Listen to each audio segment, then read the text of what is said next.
Hello again, and welcome to our next module here in the class. As you can see, today we're going to be looking at alternative agriculture. Now, over the past few weeks, we've gone through a bunch of different aspects of 21st century American agriculture. And, of course, as you all well know, in pretty much all of those different areas, we've been looking at particular problems with 21st century agriculture and some of the major criticisms about the way we produce our food in terms of its impact on the environment, the way animals are treated, the way workers are treated, the breakdown of rural communities, the disproportionate power of corporations. And so we've kind of come up with this long laundry list of all of the bad things happening in American food today. And I think there are quite a few bad things and things that we need to be concerned about in connection with how our food is produced.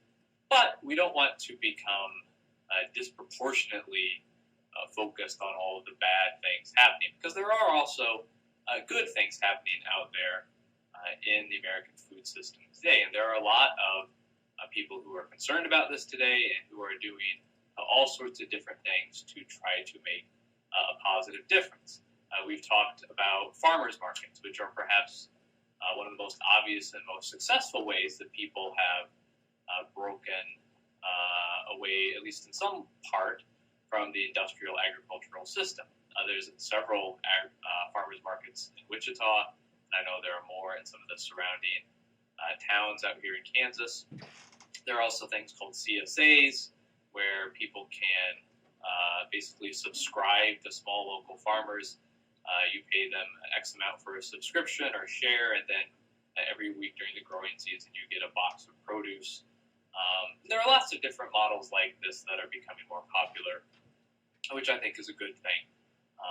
What I wanted to do here in this module is focus just on two, I think, ways that we can get food that's outside of this industrial system that we've been talking about, and which I think have a lot of positive characteristics and things that we should be encouraged about and try to support and emulate ourselves as much as we can. And I specifically want to look at gardening, which most everyone can do, even if it's on a patio windowsill or in a big backyard. And then also look at kind of different sort of 21st century American farmer.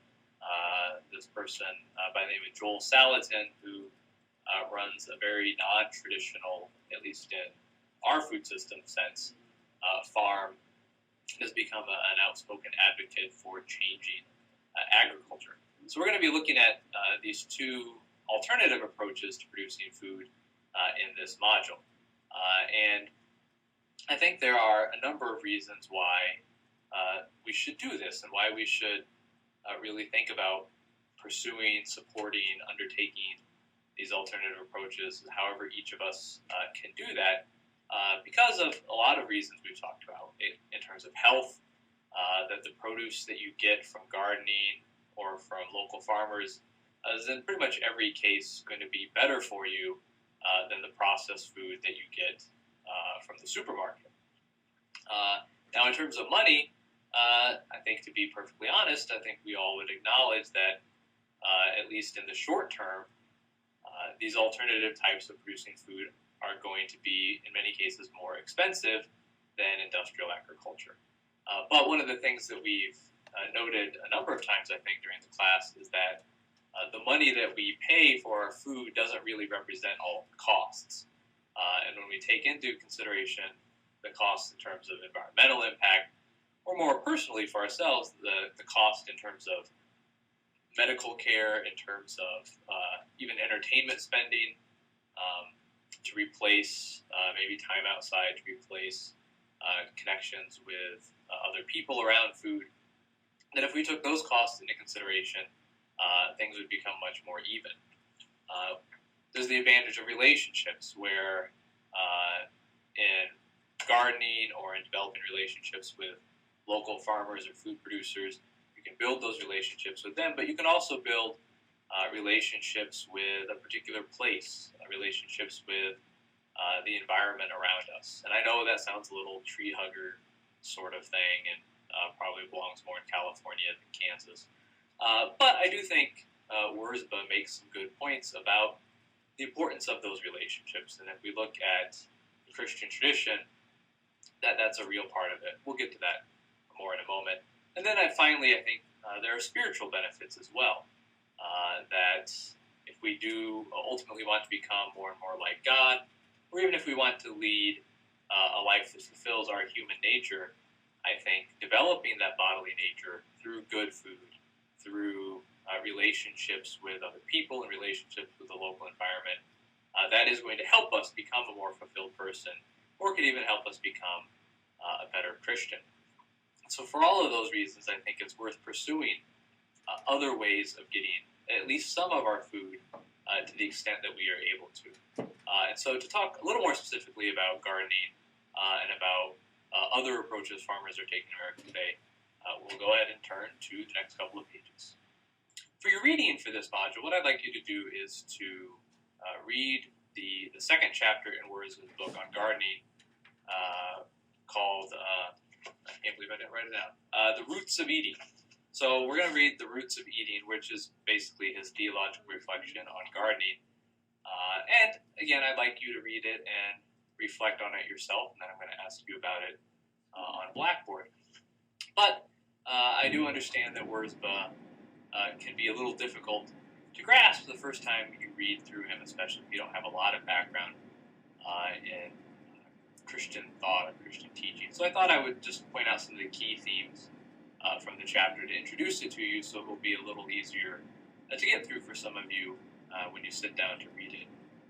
But one of the things that he's arguing in the book, of course, is that the way we eat, the way we connect with our food, has real spiritual significance. And he thinks that gardens are a sort of ideal example of this. That gardening isn't just an interesting hobby for some people, that it really has a particular spiritual value to it. And that's essentially what he is arguing in this chapter. And of course, if you stop to think about it for a moment, it really isn't terribly surprising for someone to argue that gardening has a particular spiritual significance from within the Christian tradition. Because, of course, where is it that human beings existed in the Bible without any sin in an ideal state? Well, that happened, of course, in the Garden of Eden. Right? And that garden was not just a place where Adam and Eve lounged around, sipping drinks with little umbrellas in them. But, of course, God put them in charge of the garden to tend it, to keep it, to be his stewards of the garden. So gardening, straight out of the Bible, is a particularly human thing to do. And that's where God places the first man and woman to be in a sort of ideal state. Now, of course, from a Catholic tradition perspective and many other Christian traditions, we don't necessarily read those first few chapters of Genesis strictly literally. But I think there still is some significance to the fact that Adam and Eve are placed in that garden. And some of the reasons why gardens are particularly important are going to be some of the key points in Wurzba's chapter. Right? Because in the garden we have this intersection of human beings with the natural world, with plants and animals. And if we are supposed to act as God's stewards of the created world, a garden is sort of an ideal place for that, where these three groups of living beings come together in a way that can benefit all of them.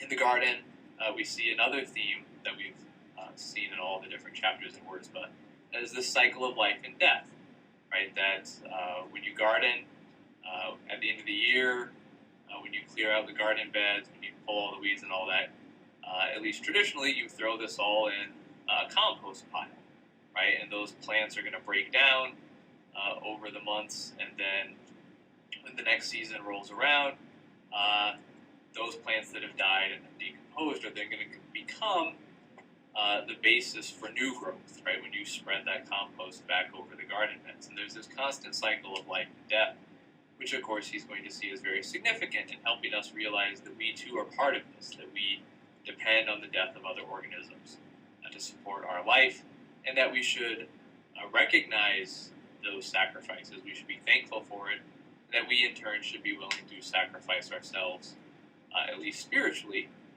for the good of others.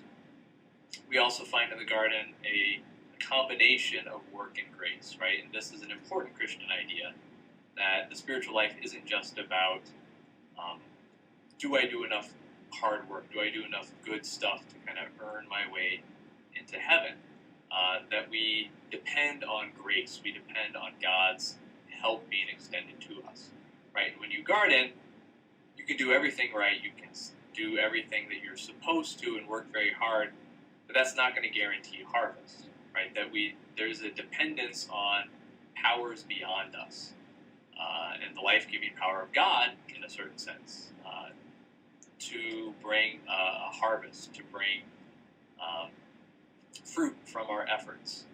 And so we can kind of practice in the garden that aspect of our life as a whole, that no matter how much effort we put into it, we're ultimately going to be dependent on powers beyond us to bring everything to a fruitful completion, to bring us good fruit from our labors.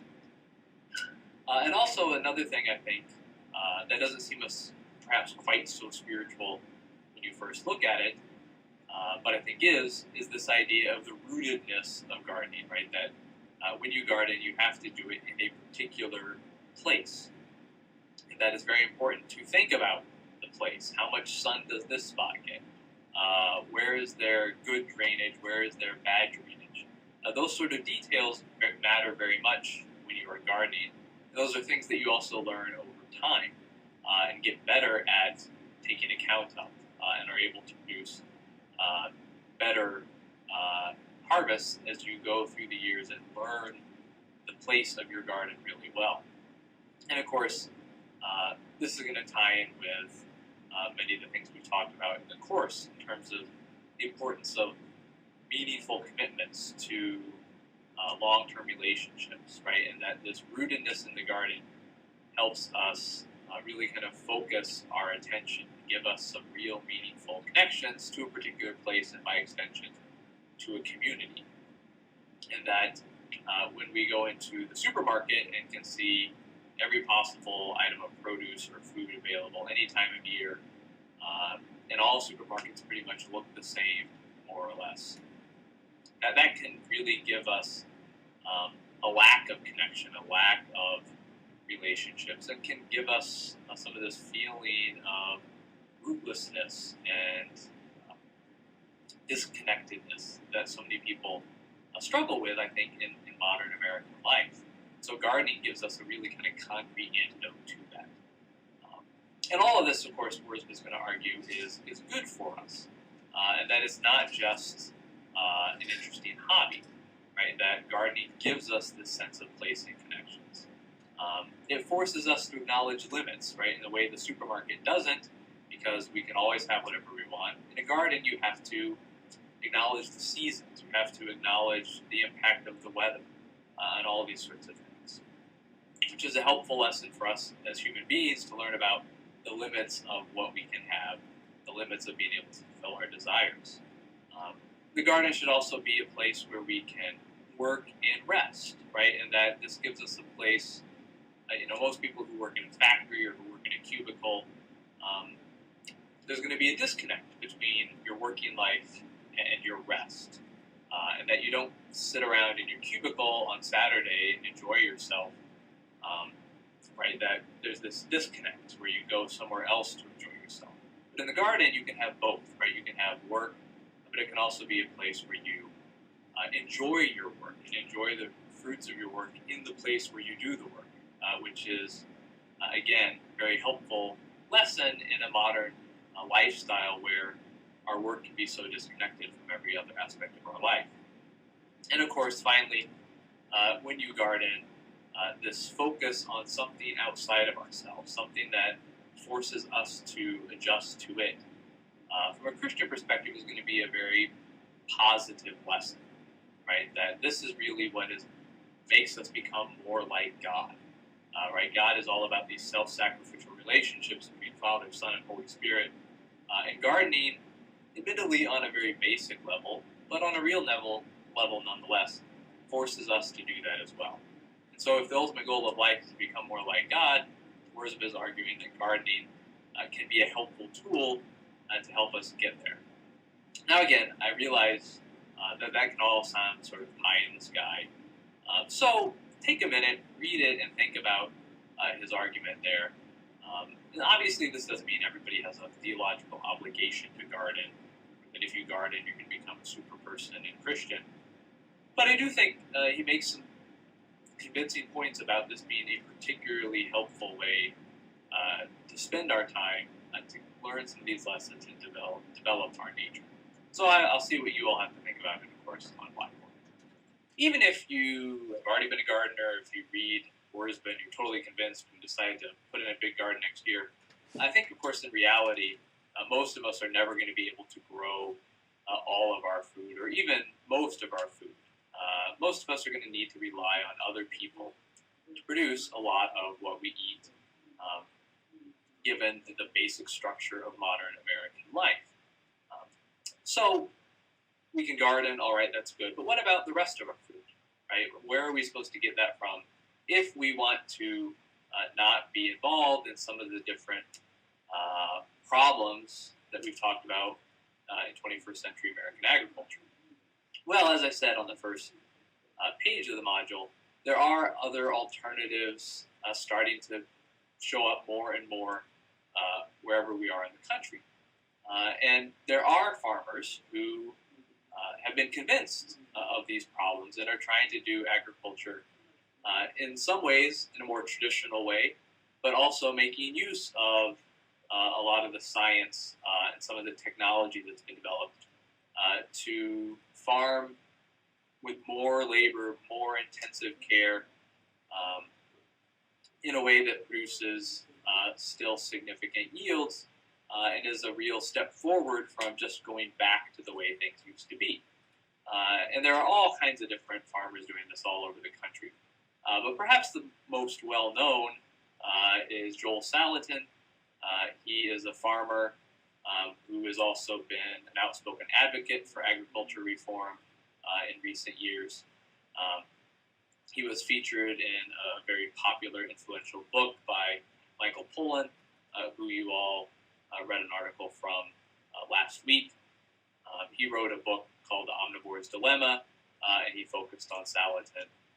And that kind of catapulted Salatin onto the national stage. And he basically spends a lot, when you watch the video, you'll hear him talk about how he spends at least a third of his time now doing sort of advocacy work. But it's all based on his own experience, of establishing and running a successful alternative farm. And so what I want you to do for the remainder of the module is to watch this interview with Salatin, where he talks about his approach to agriculture, and you can actually see examples of how things work on his farm in the videos. And I think it's there's a number of interesting things, I think, to pay attention to in the video. One is that he's not really organic, right? He doesn't see organic or organic certification, certainly, as his primary goal. His primary goal is to produce a healthy, flourishing land, healthy, flourishing animals, and family.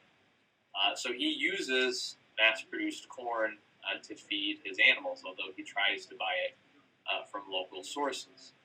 And so it's not a position based on